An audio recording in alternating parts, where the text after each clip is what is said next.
الحمدللہ رب العالمین والصلاة والسلام علی خاتم النبیین۔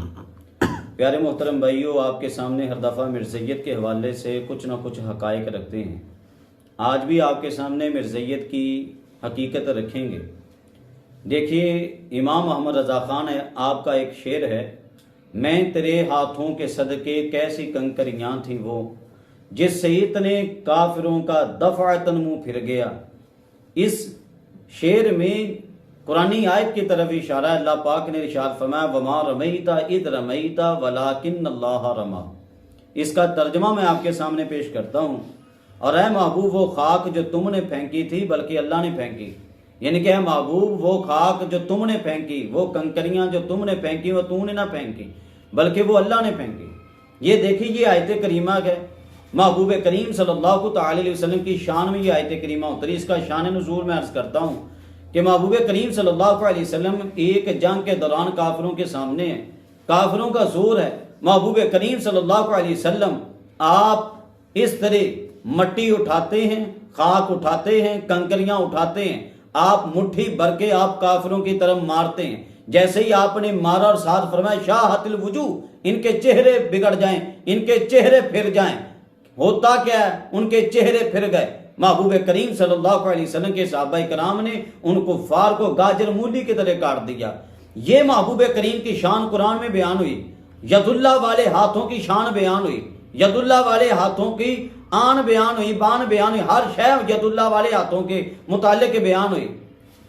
یہاں پہ محبوب کریم کے ید اللہ والے ہاتھوں کی شان بیان ہوتی ہے، اور مرزا غلام قادیانی کہتا ہے کہ یہ ید اللہ والے ہاتھوں کی شان ہونا بھی اللہ نے گویا کہ میرے بارے میں ہی فرمایا۔ استغفر اللہ۔ دیکھیے، یہ آپ حوالہ ملاحظہ کر سکتے ہیں۔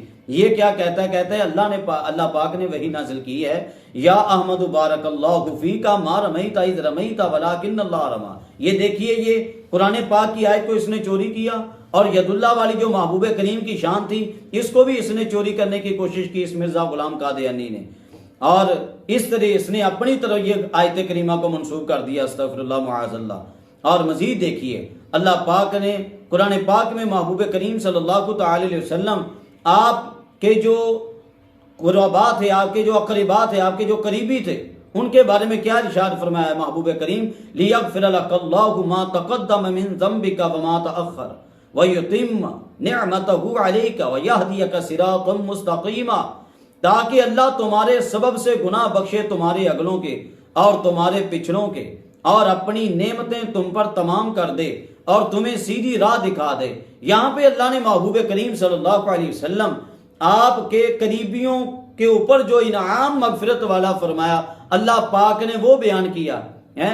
اس نے یہ آیت کریمہ یہ بھی اپنے لیے سمجھ کے یہاں بھی اس نے ڈاکہ ڈال دیا۔ دیکھیے، یہ کیا کہتا ہے، آپ اللہ ملاحظہ کر سکتے ہیں۔ کہتا ہے یہ یغفر لک اللہ ما تقدم من ذنبک وما تأخر، تفہیم جس پر بولا گیا وہ یہ ہے، کہتا ہے یغفر لک اللہ ما تقدم من ذنبک وما تأخر۔ یہاں پر آ کر بھی اس نے کہا، چونکہ نبی تو تھا نہیں، یہ جھوٹا انسان تھا، مرزا جھوٹا انسان تھا، نبی نہیں تھا، بالکل نبی نہیں تھا، تو اس نے کیا کرنا تھا؟ لوگوں نے پوچھنا تھا، جو نبی ہے، نبی کے اوپر وحی نازل ہوتی ہے، بھئی تمہاری وحی کہاں ہے؟ جب لوگوں نے پوچھنا تھا، جواب نہیں بننا تھا۔ اس خفت کو مٹانے کے لیے اس نے کیا کیا؟ کبھی ادھر سے الفاظ چوری کیے، کبھی ادھر سے چوری کیے، کرا کے اس مرزے نے جناب اپنی طرف سے وحیوں کو بنانے کی کوشش کی۔ یہ دیکھیے جی، میرے اوپر بھی اس طرح کی وحی نازل ہوئی ہے، حالانکہ اس طرح کی کوئی وحی بنتی نہیں ہے۔ اللہ پاک اس کے فالوور کو، اس کے ماننے والوں کو اللہ پاک ہدایت عطا فرمائے۔